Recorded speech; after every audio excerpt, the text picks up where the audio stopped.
Hello, I'm Sister Hilda from the Benedictine Abbey at Jamberoo in Australia. Welcome to Wisdom from the Abbey.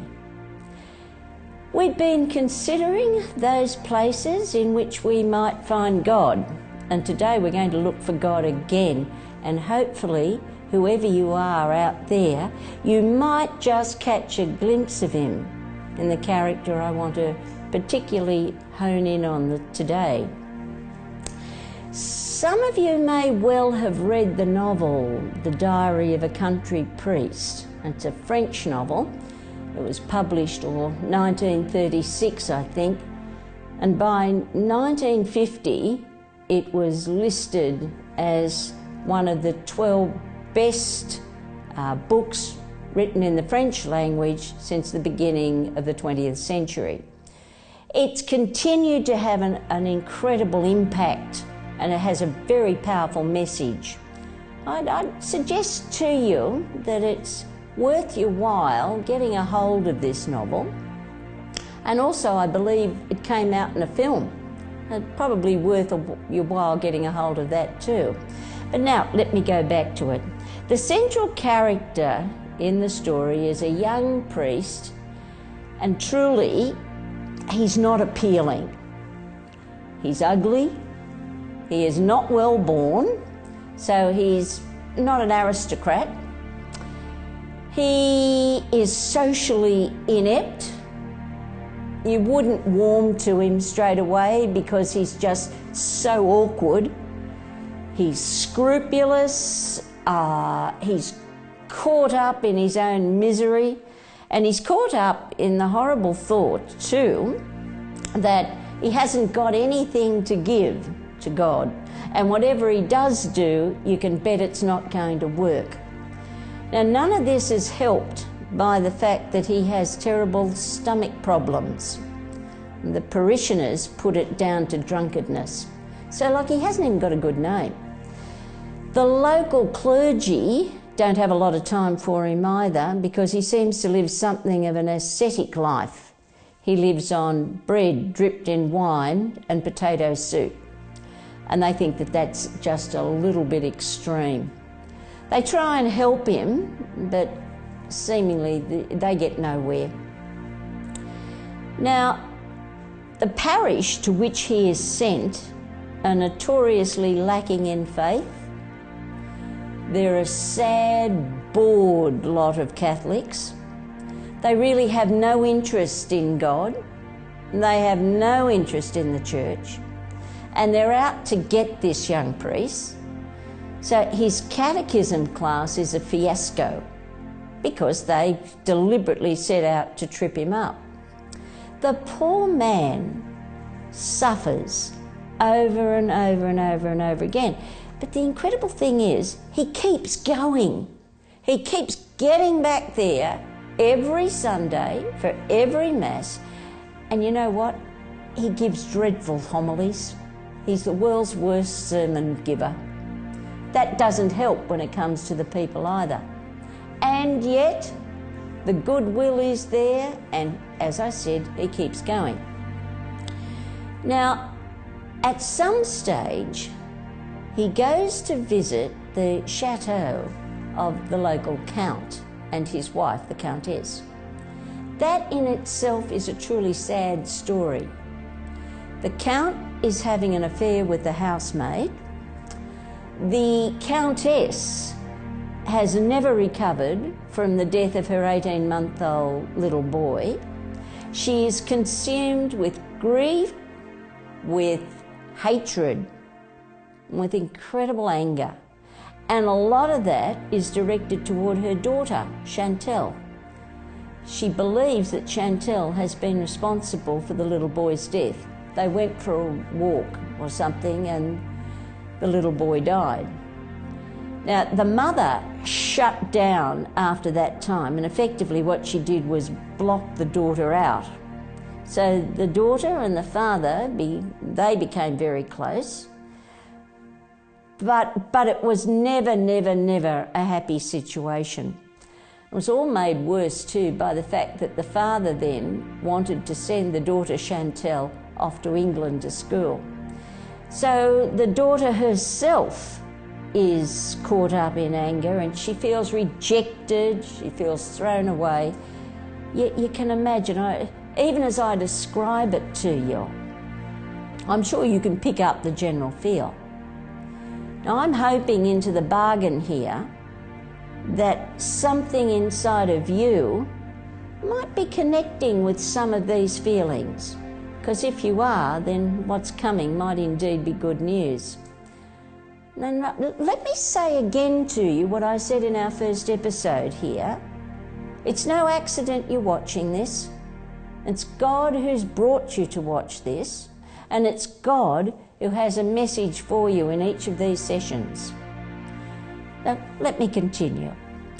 Anyway, this young priest, he goes to see the Countess, and initially, of course, she's not happy to see him. But he starts to talk to her. And it's something perhaps in the way that he is speaking to her that enables her to come out with the whole story of misery. And maybe part of that is that this young priest, he knows what misery is like. He knows what rejection is like. And she sensed that in him, which again made it easier for her to speak her truth. He says some absolutely beautiful things to her. And one of the things that he says to her is, hell is not to love anymore, madame. And of course, isn't that a perfect description of hell? In hell, there is no love. In hell, there is no God. And when you and I deliberately make the choice not to love, you and I are getting a little taste of what it must be like in hell. Whatever happens, we can't afford to become people who do not love. We all know that love hurts. We know that. We know that if you sign up to love, then you sign up to hurt. But please God, we continue to sign up for love. Our country priest is very right. Hell is not to love anymore. Now, she has heard this, and bit by bit, she comes to consider, well, maybe there's something to God after all, because she and her husband, they haven't been practicing their faith. She's been too upset to do that. But after this, talking to this priest, she's beginning to think, well, maybe there is a God. She does such a beautiful, complete turnaround that then she writes a letter to this young priest and thanks him and says something to him like, I won't get this exactly correctly, but it comes close to, I lost one child and another child has shown me how to live again. But that's how she saw this country priest, as a wonderful child with a beautifully innocent message. He in turn wrote back to her, and I quote to you what he wrote back because it's really important. He said, "O miracle, thus to be able to give what we ourselves do not possess. Sweet miracle of our empty hands." That young priest went to the Countess with empty hands. Now, I want to say to you that the work of God is best done when we do it with empty hands. When we know we have nothing to give of ourselves, that everything that we have is God's. We came with empty hands. God has continued to fill our hands with all that's good. He's continued to fill our hands with himself. Oh, he's right. Sweet miracle of our empty hands. Let me tell you a story. But before I do that, let me remind you of the Acts of the Apostles, where Peter and John met up with a cripple, and Peter said to him, "Silver and gold I have not, but what I have I give you. Out of my empty hands. Here, you get up and walk." I know it's God that's doing that. Let me tell you this story too. It concerned, I think, Aristotle. Aristotle loved the island of Crete. And when he was dying, he asked to be laid out on the earth, on the island of Crete. And just at that moment of death, he scooped down and picked up a handful of dirt so that he could take the island of Crete with him. Well, he turned up at the gates of heaven, and they were, of course, very pleased to see him. But the keeper at the gate said, "But look, I'm sorry, you can only come in here with empty hands. I'm sorry, you'll have to let go of that dirt." Of course, Aristotle couldn't do it, so he went away. Couldn't let go. 3 times he came back. Now, on the 4th time, he went away and he was really, really, really sad. And this little girl came up to him and said, "Hello." He was totally captivated by her. And she looked up at him and she said to him, "I like you. Could you be my grandfather?" He was delighted. Now, he had a stick because he was old, and then he had this handful of dirt. So to hold her hand, he had to let go of the dirt. The minute that he did that, the gates of heaven swung open. He walked through, and there was the whole island of Crete. It's worth thinking about. What do you and I hang on to when God Himself wants to give us everything? There's more to this story. And the story goes that not long after that, the Countess died. The daughter, who was listening at the keyhole while the conversations were going on, spread horrible rumours about this young priest around and said that his harsh words contributed to her mother's death. Well, that wasn't true. But the parish bought it and paid him out for it, but he kept going. He brought about the conversion of that daughter and the conversion of the person who was giving him a hard time in the catechetics class. He got continually sick, went to the doctor and was diagnosed with stomach cancer. It wasn't long after that that he himself died. However, before he died, he wrote this. Now, I'm going to read it to you because I don't want to miss any of this. I don't want you to miss any of it either. He wrote of Jesus, "Even from the cross, Jesus did not own himself a victim of injustice. They know not what they do." Words some would like to call childish. But the spirits of evil must have been muttering them ever since, without understanding and with ever-growing terror. Instead of the thunderbolts they awaited, it is as though a hand of innocence closed over a chasm of their dwelling. Even from the cross, Jesus did not condemn. He didn't say, "You mean people, look what you've done to me," as this young priest had never said it either. And because Jesus could say from the cross, "Father, forgive them, they don't know what they're doing," the evil spirits are thrown into confusion. They don't know what to do with that kind of non-judgment, with that kind of lack of condemnation. Innocence has brought us salvation. Now let's think about that in terms of ourselves. You and I, very often, don't we condemn? We don't like the way somebody's dressed. We don't like the way somebody speaks. We don't like what somebody says. We don't like, and we condemn. Well, it's not what Jesus did. It's not what this young priest did.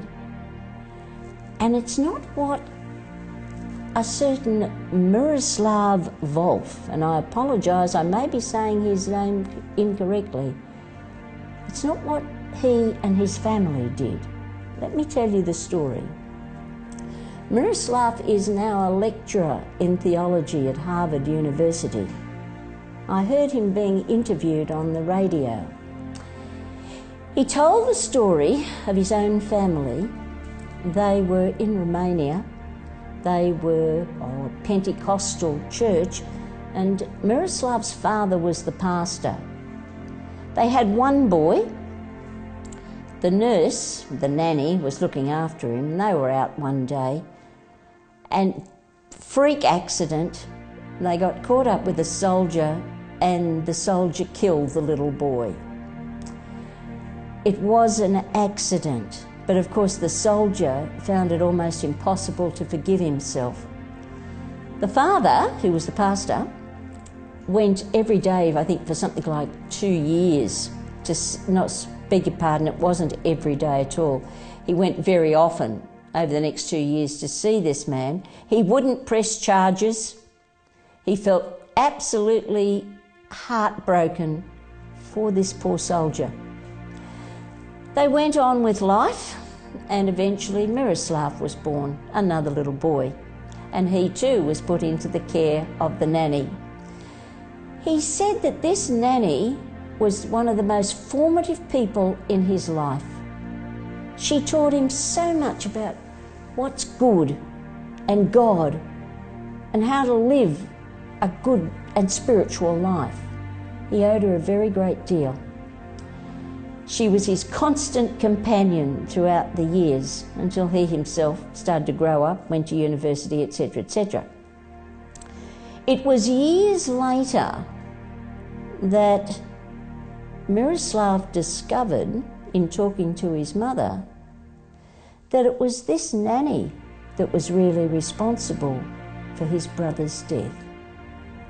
She had been negligent. And yet in that household, there was never any indication that she had ever done anything wrong. In fact, their new little boy was placed into her arms. And he said that as a parent now himself, it took him ages to come to grips with the fact that his parents actually did that. And yet so complete was their forgiveness and their lack of condemnation that that's what they did. And only good came out of it.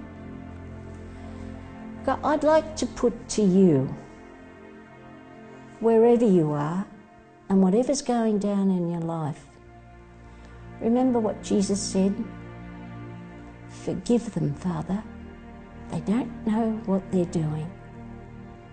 I believe if you and I make a policy now of refusing to condemn, we'll hear those beautiful words spoken to us one day too, as Jesus begs the Father, let them through.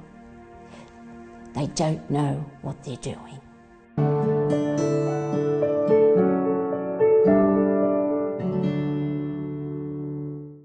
Shalom World brings to you the Catholic faith in all its different dimensions. It can be a faith to inspire you in your own living of your Catholic life in society.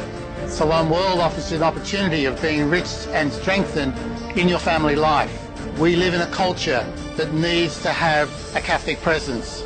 We live in a culture that needs to be evangelized by the presence of Catholic teaching and the inspiration to live according to our Catholic way of life. I recommend to you to be involved in the work of Shalom World.